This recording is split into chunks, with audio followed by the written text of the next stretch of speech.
faire, allez, peut-être plus 30%, plus 50%, donc fois 2 c'est 100%, fois 3 fois 4.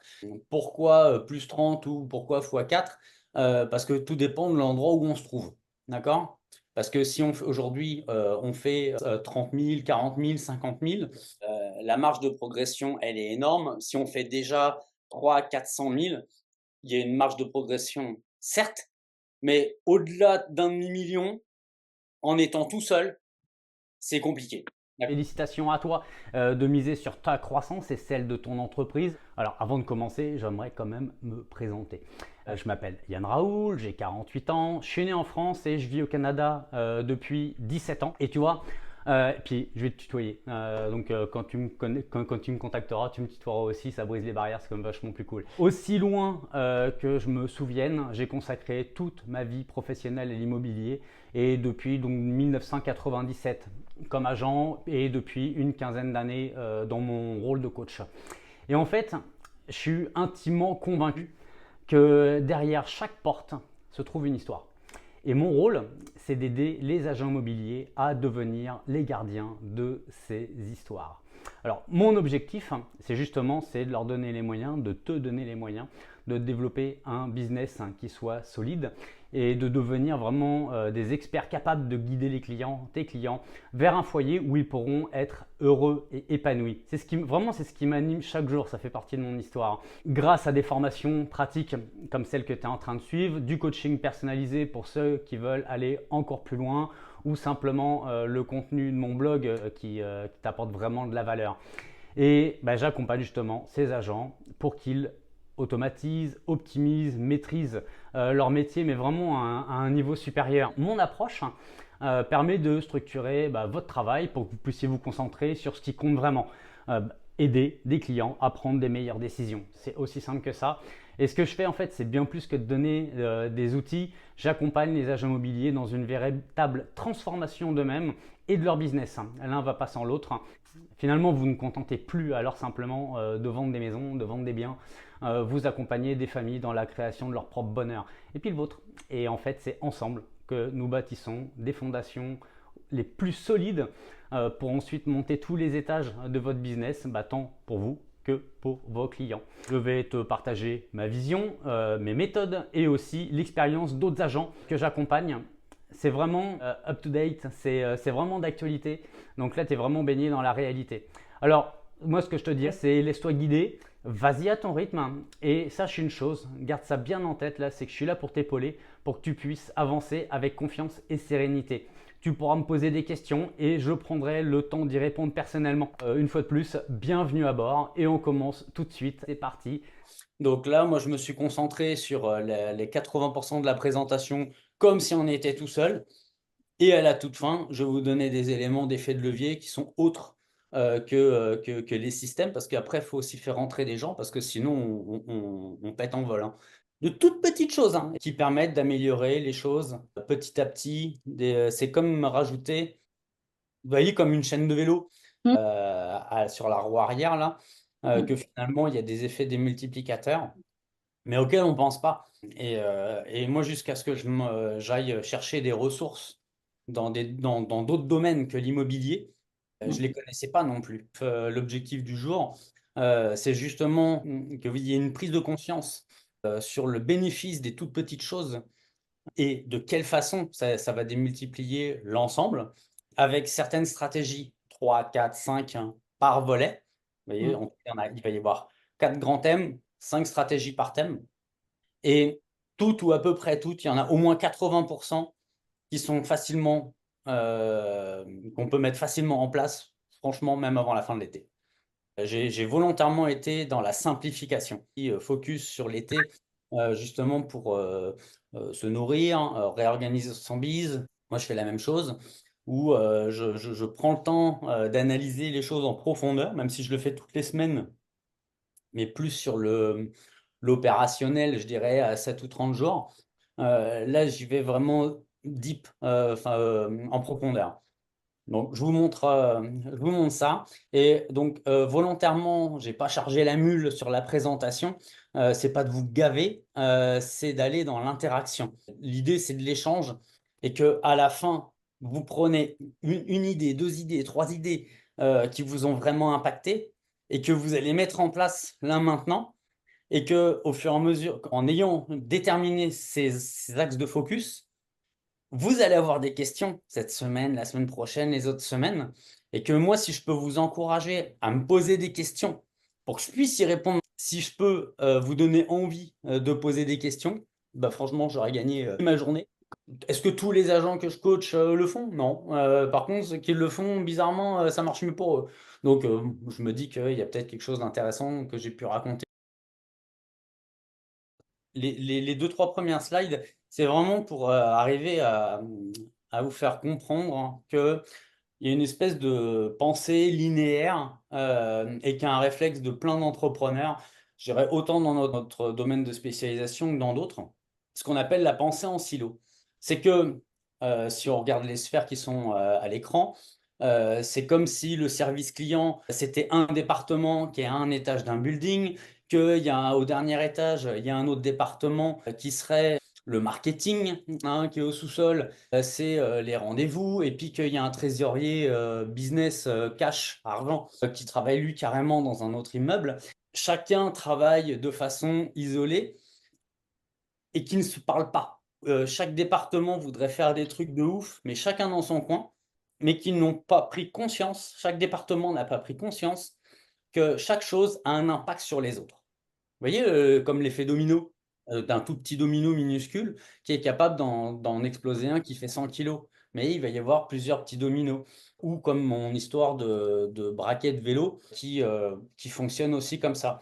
Dans cette pensée, je dirais, très horizontale, il y en a il y a le service client qui va faire telle chose, et puis après, il y a le branding qui va en faire une autre, les rendez-vous qui vont en faire une autre, et on chercherait comme un peu des solutions magiques ou un énorme truc qui viendrait apporter toutes les solutions. Qui s'est déjà retrouvé dans ce mode de pensée ou a déjà constaté que beaucoup de personnes fonctionnent dans ce mode de pensée? Ok. Et qu'en fait, dans la littérature et dans les organisations de business, on appelle ça le system thinking, la pensée systémique. Moi, j'aime bien l'appeler l'effet papillon. Vous savez, un battement d'aile de papillon à un côté de la planète qui vient faire un ouragan en Amérique du Sud. Bon, en plus, là, c'est carrément d'actualité. On s'est pris un ouragan dans les Caraïbes et hier, il y a l'autoroute à Montréal qui était complètement inondée. Pourtant, c'était juste les ondes de l'effet des ailes du papillon qu'on fait qu'on a vécu ce chaos ici à Montréal. Alors, une conséquence peut générer le chaos, mais une conséquence peut également apporter des choses extrêmement bénéfiques. Donc là, on va se concentrer sur ce qui est bénéfique. Parce que justement, il y a tout qui est interconnecté. Moi, j'ai mis longtemps à le comprendre. Vraiment longtemps. Chercher à améliorer, par exemple, mes rendez-vous pour avoir plus d'argent. Mais que le plus d'argent, bah, ça me permet de réinvestir sur mon branding. Ça me permet de réinvestir dans des systèmes, peut-être de la publicité, dans des systèmes d'automatisation, par exemple, pour mieux travailler mes systèmes de suivi client. Mais qu'on sait que si on améliore notre service, notre réputation, eh ben, ça vient avoir un impact sur notre branding, notre image de marque. Si on sert bien les clients et qu'ils sont super contents, ils vont nous laisser des témoignages ou nous référer, qui vont améliorer notre branding et qui vont améliorer clairement la qualité de nos rendez-vous. Et là, cet axe magique là, des trois là, client, branding, rendez-vous, je vais vous montrer un exemple à la fin qui sont moi mes chiffres et qui fait qu'aujourd'hui, pourquoi j'arrive à avoir autant de temps pour moi et d'aller à la pêche ou d'aller faire des randonnées pendant un mois. Moi, je vous le dis, les amis, hein, depuis le début de l'année, là, j'en suis déjà un peu plus que 40 jours de vacances. Et à la fin du mois, j'en serai à 60. Quand on regarde ça et on se dit, tiens, je voudrais arriver à améliorer les choses dans notre tête, en tout cas dans la mienne, parce que vous êtes tous des personnes extrêmement organisées. euh, je sais pas, vous avez pas l'impression là des fois que ça ressemble un peu à ça, par où je commence, il est où le schmilblick, sur quoi j'agis, et que, allez, qui, voulant améliorer les choses, se met dans une espèce d'analyse de fou. Et dans ce trop d'analyse, il y en a combien qui se retrouvent comme un peu bloqués? Mais généralement, on oublie trop les trucs basiques. On veut chercher les trucs compliqués. Les éléments de magie, en fait, résident sur les éléments dans la fondation. Et la fondation, on voudrait construire des buildings de ouf, hein, mais la fondation, comme des géants au pied d'argile, on oublie trop la base. Et justement, c'est le passage à l'action qui fait la diff. Très clairement, même la plus petite action, des tout petits pas. Tiens, j'aime bien cet exemple-là où on se dirait, tiens, un moustique, c'est rien du tout là. Mais essaye de t'endormir avec un moustique qui te vibre dans les oreilles. Pourtant, il n'est pas gros le bordel. Alors, comme je vous disais, il y a une pensée linéaire, il y a une pensée en système. Là, si on prend l'ensemble sur la pensée en système et qu'on veut agir là-dessus, c'est impossible. Et que si on reste sur de la pensée linéaire, finalement, on ne fait pas parler les différents départements de nos boîtes. Parce que tout est interconnecté. Donc, en fait, il faut arriver à conjuguer les deux.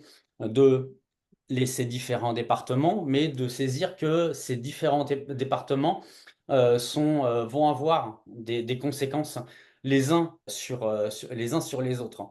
Si on prend les choses dans leur ensemble, donc qui sont tous interconnectés, mais que chaque département va avoir aussi un certain nombre de chiffres, on va le voir sur la slide suivante, c'est d'identifier quels sont les grains de sable, les éléments qui sont dysfonctionnels.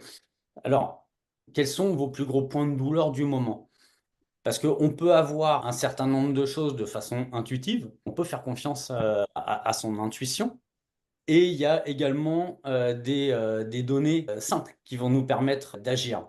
Et qu'en fonction de ces données, ensuite de se concentrer sur les plus importantes, les plus vitales. Quelles sont les plus urgentes?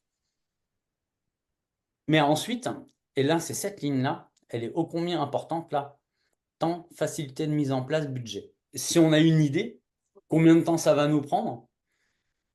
Facilité, vous rajouterez le L et le I sur le mot.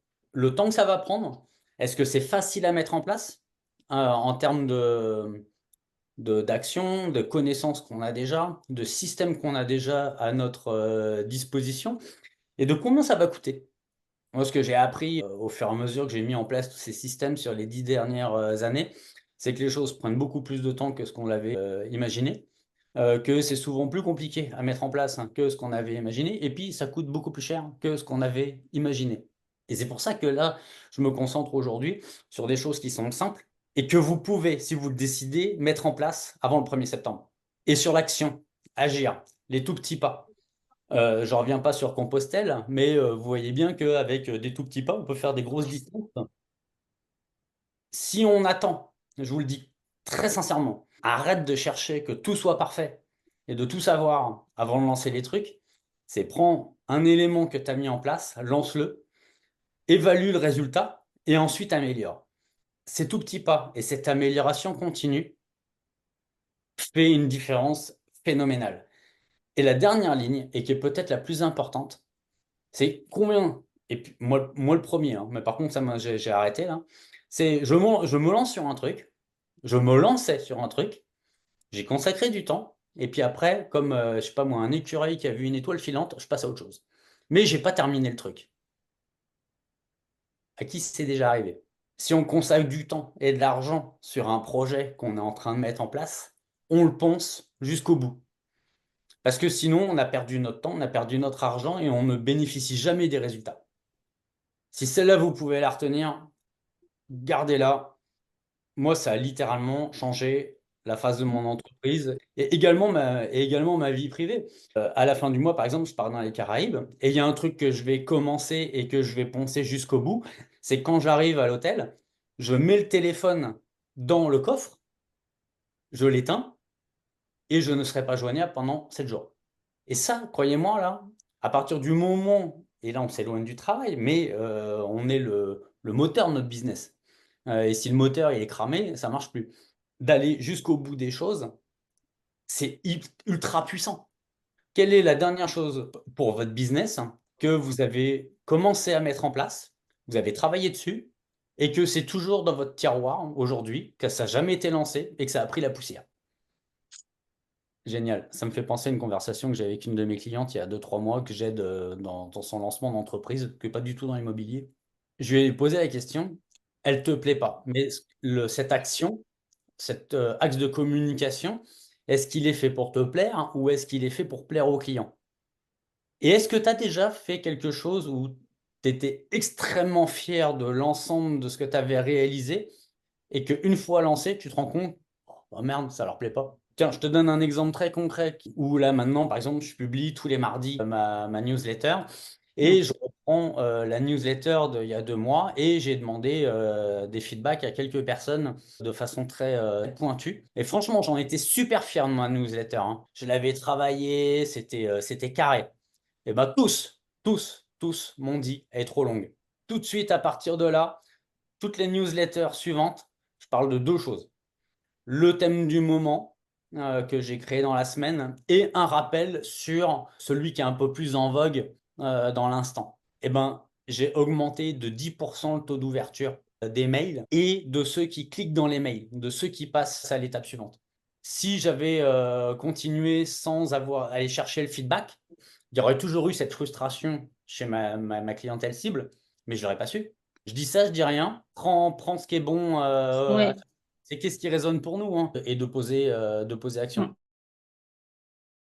Par rapport aux différentes sphères qu'on vient de voir, je voudrais vous montrer qu'au travers de toutes petites actions, comment on va faire passer un chiffre d'affaires, par exemple, de 32 000 à 150 000. Donc ça fait pas x4, ça fait x4,6 dans l'exemple donné. Alors j'ai pris des exemples, hein, des chiffres dans un premier temps, somme toute fictifs. Mais à la toute fin, là, moi, je vais vous donner mes chiffres. Mais ils ne sont pas arrivés en un jour, hein. Donc, la première étape, là, c'est au-delà des intuitions, c'est d'aller chercher quand même des chiffres, sans chercher la perfection. Mais par exemple, si vous prenez votre dernière année ou votre dernier semestre ou trimestre, vous êtes capable rapidement de déterminer combien vous avez eu de rendez-vous. Combien de rendez-vous vous avez pris, booké. Combien il y a de rendez-vous qui sont réellement passés? On repasse au travers des agendas rapidement, on est capable de le savoir. Combien de mandats vous avez signés? Et cet exercice, vous pouvez faire autant du côté vendeur que du côté acheteur, parce que les ratios sont un petit peu différents. Mais avant d'aller dans l'usine à gaz, c'est simplement une timeline que je voudrais vous donner. Combien de rendez-vous se sont signés en mandat? Donc, il peut y avoir les mandats simples, il peut y avoir les mandats exclusifs, mais juste dans un premier temps, là, c'est OK, j'ai booké tant de rendez-vous, il y en a tant qui ont eu réellement lieu, il y en a combien que j'ai signé. L'étape suivante, c'est sur ces mandats, combien j'en ai concrètement vendu. 4 chiffres, super simple. Bah, nombre de rendez-vous pris, nombre de rendez-vous réellement effectués, le nombre de mandats que j'ai pu signer, il y en a combien de mandats que j'ai vendus pour de vrai, et que vous êtes aussi en mesure, de façon simple, de déterminer vos honoraires moyens. Vous prenez l'ensemble du chiffre d'affaires, divisé par le nombre de transactions qui ont été réalisées, vous allez avoir le chiffre d'affaires moyen, le panier moyen par client. Ce tableau Excel, 4 lignes d'un tableau Excel extrêmement simple, et que là, dans l'exemple, d'abord, on prend quelques données bien simples. En 1 heure, vous avez les chiffres. Mais que si on regarde là, que si on prend des rendez-vous et puis que par exemple, il y en a juste 40% qui viennent, les lapins, les annulations de dernière minute, le truc qui flingue, c'est le temps de préparation. Moi, je ne peux pas arriver à un rendez-vous, ni même sur un live, en n'étant pas préparé. Et ça me prend du temps. Là, par exemple, pour le 1 heure et demie, il y a 5 heures de travail. Parce que j'aime être préparé, parce que je veux vous apporter de la valeur, et puis en plus, vous me payez pour ça. Donc, je ne peux pas arriver en mode touriste. On peut avoir ce feeling de découragement. J'ai déjà eu, putain, je comprends pas quoi. Mais aussi, on peut voir comment est-ce que j'améliore les choses. Mais à chaque fois, je prends les choses comme un feedback et cherche à améliorer. Mais que justement, si on prend un nombre de rendez-vous X et qu'il n'y en a même pas la moitié qui viennent, moi, les choses que j'ai mises en place et mon business d'immobilier et sur le business coaching, c'est de réduire les délais entre la prise de rendez-vous et le rendez-vous comme tel. Et les rendez-vous à dans 2 semaines, oublie. Ça, c'est d'un point de vue business immobilier. Je vous donne un autre exemple, hein, c'est que jusqu'à encore l'année dernière, il y avait tout le planning des masterminds qui était énoncé sur 6 mois. Et bah, c'était trop loin. Et puis, il faut accepter faut le mettre dans son agenda. Les gens ne le font pas. Regardez, par exemple, pour vous donner envie de venir. Un, vous avez la date en début de mois, et il y a au moins 3, 4 rappels, mais fait de façon différente. Je retravaille mes posts, il y a les mails, le mail de confirmation. Donc il y a il y a plusieurs éléments comme ça. Mais que si on réduit les délais entre la prise de rendez-vous et le rendez-vous, les no-shows ou les lapins, où on arrive en rendez-vous et puis t'as le gars, il te regarde là, mais vous êtes qui? Pourquoi vous êtes là? Bah, je suis Yann Raoul, on a pris rendez-vous ensemble. Oh, ouais, j'ai complètement oublié. Ou alors, ils sont carrément pas là. Tout ça, à qui c'est déjà arrivé. Bah, en ayant réduit les délais et plusieurs autres actions, aujourd'hui, ça m'arrive plus, hein. Et je leur dis dans les mails, hein, je fais un mail de confirmation de rendez-vous, c'est le deuxième point. Voilà, je vous confirme qu'on a rendez-vous tel jour, telle heure. Voilà ce qui va se passer. Ça vous engage à rien. Et puis c'est une réalité. On vient découvrir le projet du client. Soit on veut travailler ensemble, soit il veut pas, soit je veux pas. Et moi je leur dis, hein, la seule chose que je vous demande, c'est d'être là et d'être à l'heure. Et avec les clients, je suis sans détour, hein. Il n'y a pas un Yann comme ça et puis un autre Yann comme ça. Comme je suis avec vous, je suis comme ça dans ma vie de tous les jours et je suis comme ça avec les clients, acheteurs, vendeurs, investisseurs, peu importe. Je les mets en perspective. On va évaluer. Je leur dis, hein, de toute façon, là, on va se parler pendant 30, 45 minutes. À l'issue de ça, soit on a envie de travailler ensemble et puis c'est cool, et puis on met en place l'entente et le plan pour que ça fonctionne, ou alors vous voulez pas, ou alors je veux pas. Sur un ensemble, chaque petite amélioration vient faire gagner du temps. Ça a clairement amélioré le taux de présence. Les notifications et des rappels de rendez-vous, ça c'est la dernière ligne, également amélioré les choses avec un rappel et la veille et le matin même du rendez-vous. Tiens, par exemple, je me lève le matin, bon, je prends mon café, je lis mon bouquin. Après, j'ouvre mon application. Je fais OK, j'ai rendez-vous avec un tel et un tel. Tiens, salut, c'est Yann. On a rendez-vous tout à l'heure hein, à telle heure. Juste me confirmer que c'est toujours bon pour vous. Tout simple, hein. Et que il y a un truc aussi sur lequel j'ai vraiment pivoté parce que sur 26 ans d'immobilier, j'en ai passé une vingtaine dans un univers très traditionnel où on disait arrive avec ton book de 1000 pages, mais le truc chiant, tome 2. Tu sais, genre il faut arriver avec l'encyclopédie d'Universalis. Et en fait, ce que j'ai découvert, c'est qu'en étant dans ce mode-là, on est dans un mode qui est somme toute très transactionnel. Le client est très passif. Il subit le book. C'est relou. Ce que je fais maintenant, le book, autant, enfin, c'est même pas un book, hein, c'est un feuille à 15 pages avec plein de questions, etc. Je l'envoie avec la confirmation du rendez-vous. Et je leur dis, hein, voilà, en pièce jointe, vous avez un dossier que vous allez pouvoir télécharger qui va pouvoir vous guider, vous apporter une vision claire sur l'ensemble du processus et ça va répondre à énormément de vos questions. Pendant le rendez-vous, l'histoire, c'est que je ne repasse pas au travers de ce document-là, sinon ça va être relou et pour vous et pour moi. L'objectif, c'est d'arriver à vraiment vous comprendre. C'est quoi vos moteurs de motivation, qu'est-ce que vous avez vraiment envie. Et en fait, je suis passé d'un mode vendeur à un mode consultation. Et que j'attaque les rendez-vous avec l'idée, il faut que je connecte avec eux. Avant d'aller chercher par exemple une amélioration, par exemple sur des books, parce qu'aujourd'hui c'est évident que tu as déjà des trucs PDF déjà tout Oui. prêts, tu utilises ce que tu as Hmm. au travers des informations que je te transmets. Tu vas pouvoir enregistrer un certain nombre de résultats. Est-ce que les choses s'améliorent ou est-ce qu'elles se détériorent ou Hmm. est-ce que c'est un statu quo? Et que si par exemple on est sur un statu quo ou que ça se détériore, là tu peux créer un autre book. C'est une étape, c'est vraiment une étape après l'autre. Et le livre blanc dans la confirmation des rendez-vous, est-ce que tous les agents que je coach le font? Non. Par contre, ceux qui le font, bizarrement, ça marche mieux pour eux. Donc je me dis qu'il y a peut-être quelque chose d'intéressant que j'ai pu raconter. On vit tous à peu près les mêmes choses, peut-être pas au même moment. Ok. Et vous voyez, c'est que si par exemple on avait 40% des rendez-vous qui ont été maintenus et qu'on vient mettre en place les différents quatre systèmes super simples, hein. Il y en a un, tu réduis les délais, il y en a deux, t'envoies un mail de confirmation de rendez-vous, tu te crées un template, hein. T'as pas besoin de reproduire 1000 fois le truc.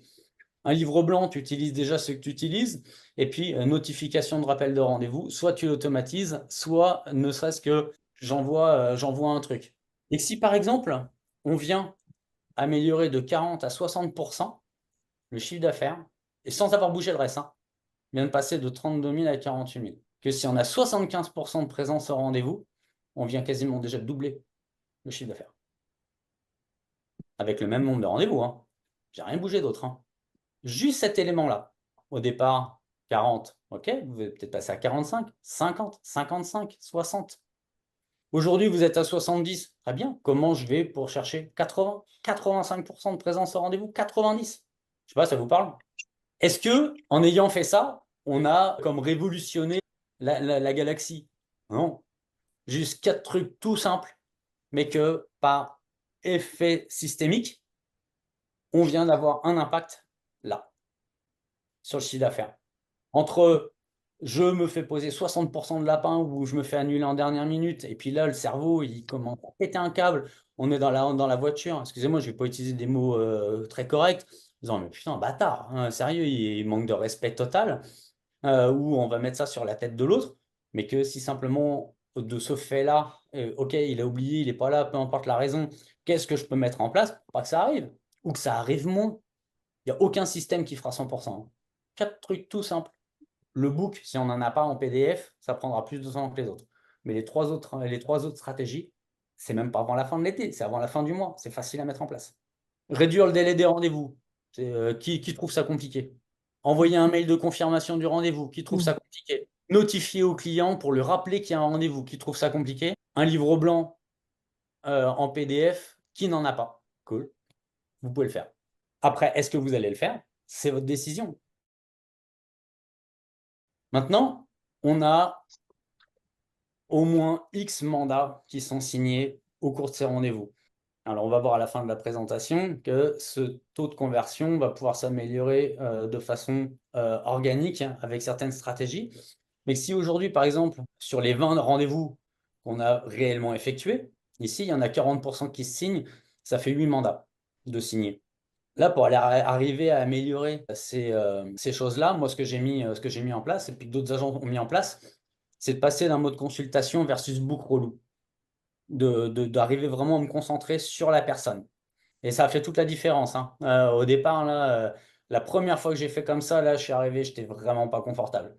Et en fait, en m'intéressant vraiment à eux et en allant chercher vraiment comment ils sont dans leur tête là, et dans leur cœur, dans leur trip, ah mais comment ils kiffaient les gens. Je fais waouh!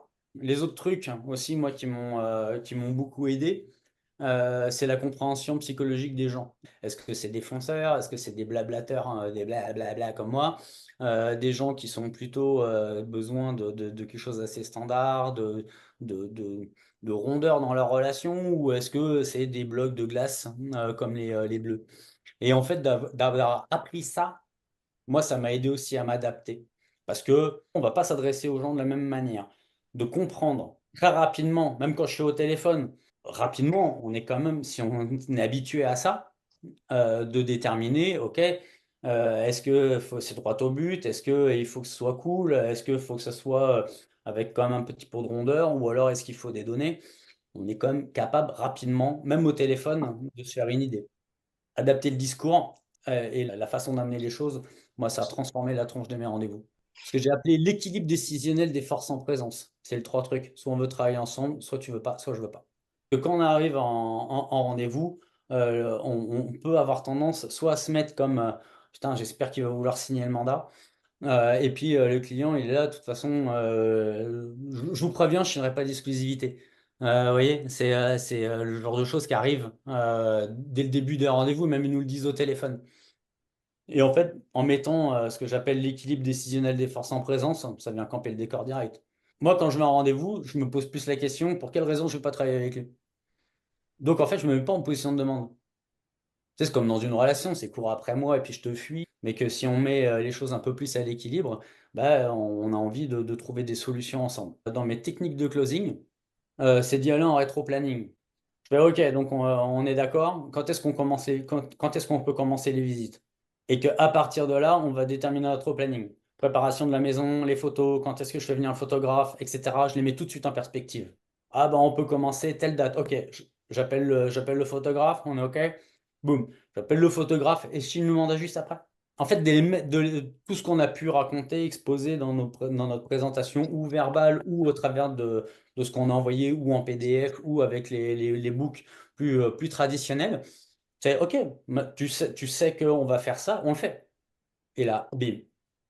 Ça, c'est super puissant. Un autre truc aussi, là, que si vous prenez par exemple les verts et les bleus, ils veulent être rassurés de ouf. Les témoignages. Les témoignages des autres clients que vous mettez dans vos livres blancs, donc dans les trucs PDF, ça rassure.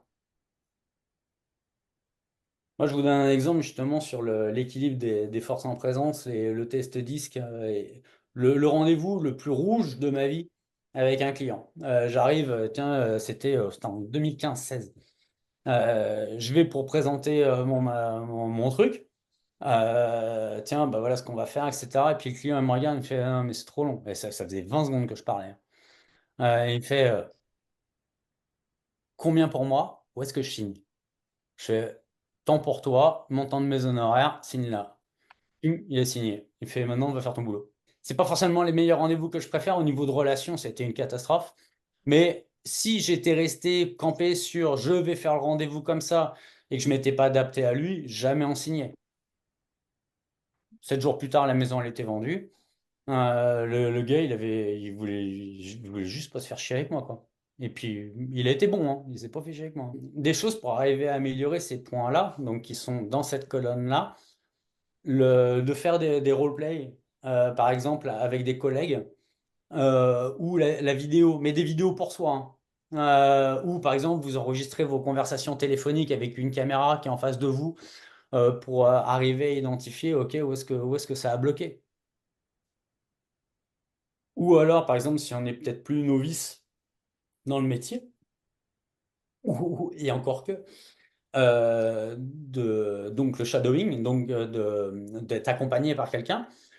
Et moi, il y a un truc que j'ai fait aussi avec d'autres, des très gros joueurs. Je leur ai demandé, voilà, je voudrais pouvoir m'inspirer de ce que tu fais. Est-ce que tu permets que je vienne en rendez-vous avec toi? Moi, je ferme ma bouche, je veux juste savoir comment tu fais. Bah, ça, de s'inspirer de ce qu'on font d'autres, hein, c'est puissant. Un autre truc, et ça, je le fais depuis, c'est un de mes coachs, hein, d'il y a 25 ans qui m'en a reparlé il n'y a pas longtemps. J'avais pas réussi à signer un mandat. C'était en 2001, un truc comme ça.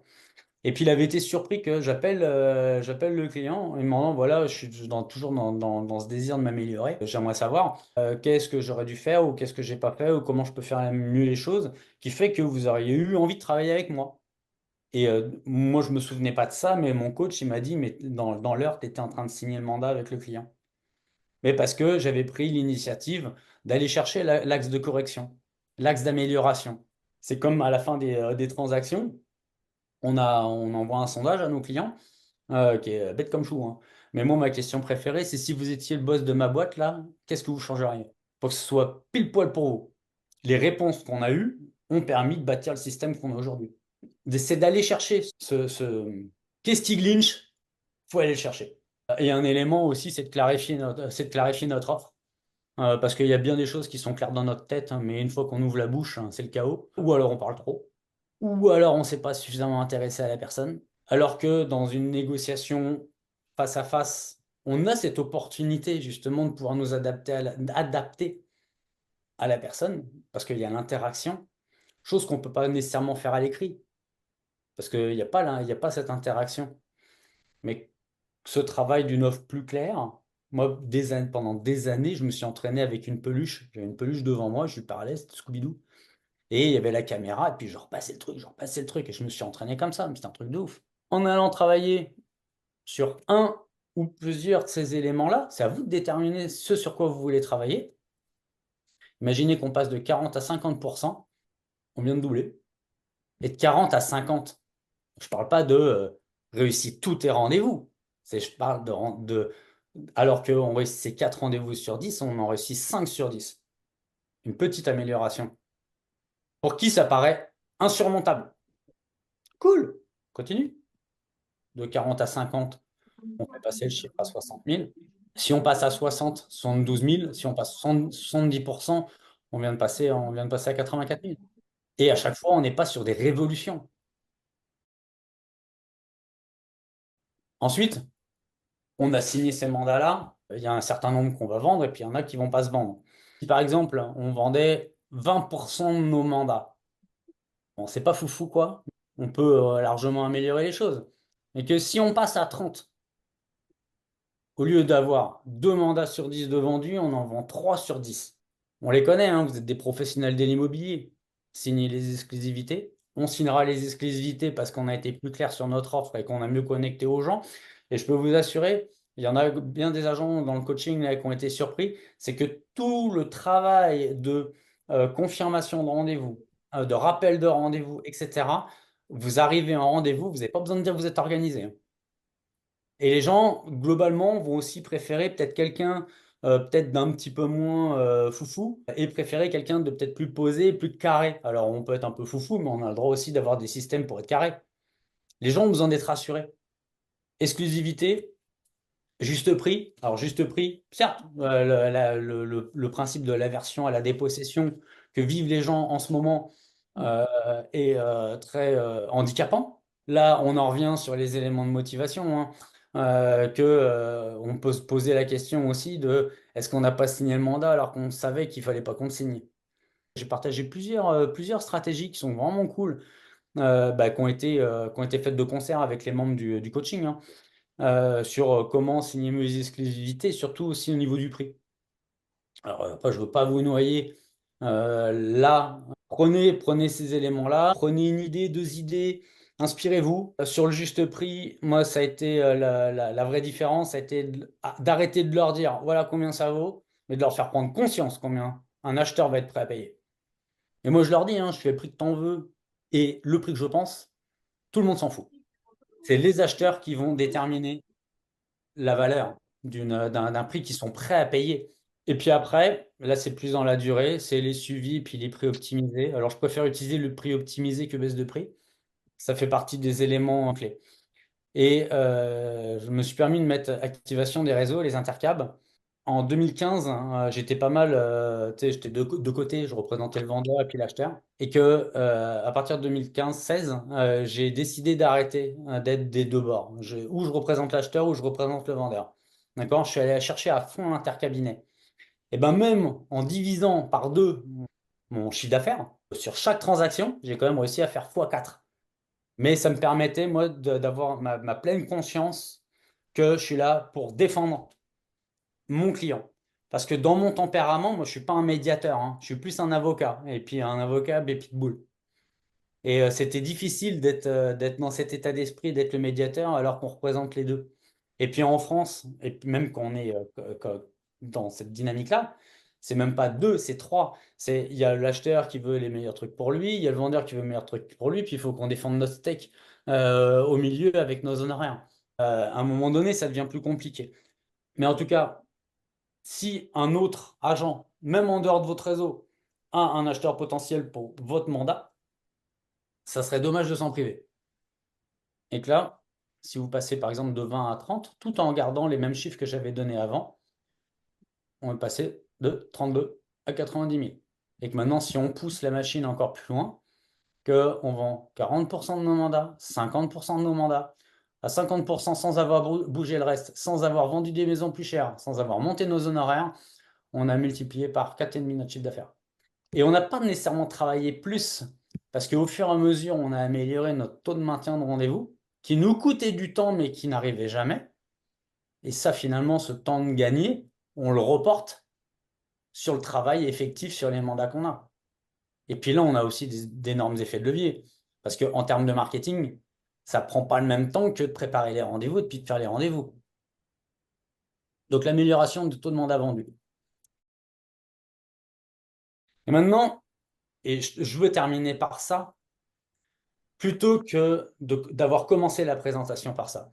Parce qu'on a tous des coachs, et historiquement, on a déjà eu des coachs, on dit ouais, c'est compliqué, etc. Et puis le vieux truc qui arrive tout pourri là, ouais, t'as qu'à prospecter plus. Tu sais, genre le mec, il est coach, et puis ça fait 1000 ans qu'il est plus sur le terrain, et puis il a sorti une espèce de truc comme ça, sorti de nulle part. Et que là, dans cette sphère, client branding, il y a un élément, c'est les références. Et là, je vous prends un exemple. Figurons qu'on a 75% de maintien de rendez-vous, on signe 60% de nos mandats, on en vend 60%. Et ben, sur ces 14-là, conclut effectivement d'aller chercher 20% de références. Juste 20. Sur ces 14-là, je veux qu'il y en ait 20% qui viennent parler de moi à quelqu'un d'autre. 20% de 14, grosso merdo, ça fait 3. J'ai fait monter le nombre de rendez-vous de 50 à 53. Et là, moi, ça, c'est mes chiffres. Et puis même, je suis plus haut que ça là, mais après, c'était comme stratosphérique. C'est que les rendez-vous obtenus par référence, 80, 90, 95% de présence au rendez-vous, un taux de closing plus proche de... Bah, par exemple, pour la semaine, si j'ai un échec, hein, là, je viens d'avoir le feedback d'un agent avec qui je travaille, il me dit, bah, tiens, le client va travailler avec une autre agence. OK. Bon, en tout cas, sur les 6 derniers mois, bah, c'était le premier qui dit, non, je ne vais pas travailler avec toi. Donc, on va chercher 3 rendez-vous de plus, mais par référence. Donc, il y a un aspect de confiance qui est déjà acquis, une forme de confiance. Les rendez-vous sont maintenus. On signe les contrats.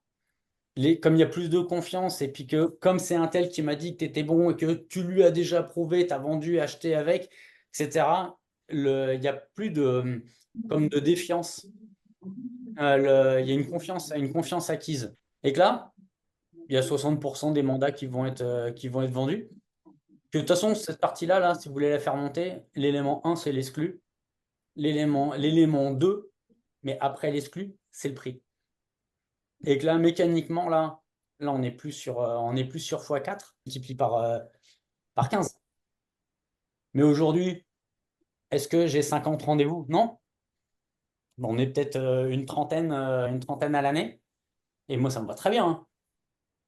Ah, très bien. Parce que quand j'ai eu fait ces 400 000 et même un peu plus, on était plusieurs dans l'équipe. Et puis j'avais une charge de travail qui était comme somme toute assez lourde. Aujourd'hui, je fais la moitié de ça, mais au lieu de travailler 70 heures par semaine, je travaille 30. À un moment donné, on fait ses choix. Moi, j'ai fait le choix de financer le genre de vie que je veux, mais j'ai envie d'avoir une vie. Et puis, avec 200 000 par an, je suis pas malheureux, hein. Pour augmenter ce nombre de rendez-vous, je dirais plus qualitatifs, qui sont comme déjà un peu gagnés d'avance, allez chercher les références, vous les demandez aux clients, de demander les témoignages qui viennent rassurer ensuite d'autres clients potentiels. La conciergerie, donc la conciergerie, au-delà d'un carnet d'adresses centralisé qui permet d'apporter de la valeur aux autres, c'est surtout un bon outil de maintien de la relation, euh, d'avoir un prétexte de communiquer avec eux. Et puis après, une fois qu'on a déjà fait tout ça et qu'on veut encore plus de rendez-vous de qualité, bah, après, c'est sur notre communication, hein. On augmente notre volume de communication, on améliore son message, notre identité de comment on fait les choses. Il y en a quelques-uns là qui sont très bons à l'écran sur les vidéos. Mais on sait qu'un message véhiculé en rendez-vous, en vidéo, les gens, ils ont comme déjà l'impression de nous connaître. L'utilisation de la vidéo, après, il y en a qui sont peut-être pas à l'aise avec ça. Bah, ok, bah, faites-le à l'écrit, mais d'augmenter et la qualité et la quantité de nos publications. Après, vous mettrez chacun vos chiffres. Et d'ailleurs, c'est la première étape, moi, que je vous encourage à faire. Un, c'est prenez sur le dernier trimestre ou le dernier semestre combien vous avez booké de rendez-vous, il y en a eu combien qui se sont faits, il y a combien de mandats qui se sont vendus et le montant de chiffre d'affaires. Faites une pauvre règle de 3, ça vous indique le pourcentage. Et là, vous déterminez, OK, c'est quoi qui est le plus urgent? Si par exemple, vous n'avez pas eu rendez-vous depuis 6 mois, c'est pas l'amélioration du système. C'est d'abord, il faut aller chercher plus de clients en amont. Mais que si vous avez eu plein de clients potentiels et que vous n'avez pas eu de rendez-vous de booké, il faut améliorer ce qu'on dit au téléphone. Et après, sur toutes les autres étapes, c'est la présentation que je viens de vous faire. Donc maintenant, je vous lance un défi. Tout simple. Qui va jouer le jeu de mettre ces chiffres de façon très simple de combien j'ai eu combien j'ai booké de rendez-vous, combien j'ai eu de rendez-vous effectifs, combien j'ai signé de mandat, combien j'en ai vendu. Qui va le faire? Vous allez le faire quand? À quel horizon vous dites je vais faire ça? Est-ce que c'est dans 2 jours c'est fait, dans 3 jours c'est fait, dans 7 jours c'est fait? C'est quand? Moi, ce que je vous encourage à faire, et puis aussi pour donner envie aux autres qui sont dans la communauté, putain, franchement, j'ai trouvé l'intervention d'aujourd'hui super cool pour telle et telle raison. Voilà mes chiffres et voilà sur quoi je décide de m'améliorer en priorité. Deux choses. Un, c'est quoi mes données et sur quoi je décide de m'améliorer. C'est que c'est le passage à l'action qui fait la diff. Très clairement, même la plus petite action, des tout petits pas. Est-ce que tous les agents que je coach le font? Non. Par contre, ceux qui le font, bizarrement, ça marche mieux pour eux. Donc, je me dis qu'il y a peut-être quelque chose d'intéressant que j'ai pu raconter. Après, est-ce que vous allez le faire? C'est votre décision. Vas-y à ton rythme hein. Et sache une chose, garde ça bien en tête là, c'est que je suis là pour t'épauler, pour que tu puisses avancer avec confiance et sérénité. Tu pourras me poser des questions et je prendrai le temps d'y répondre personnellement.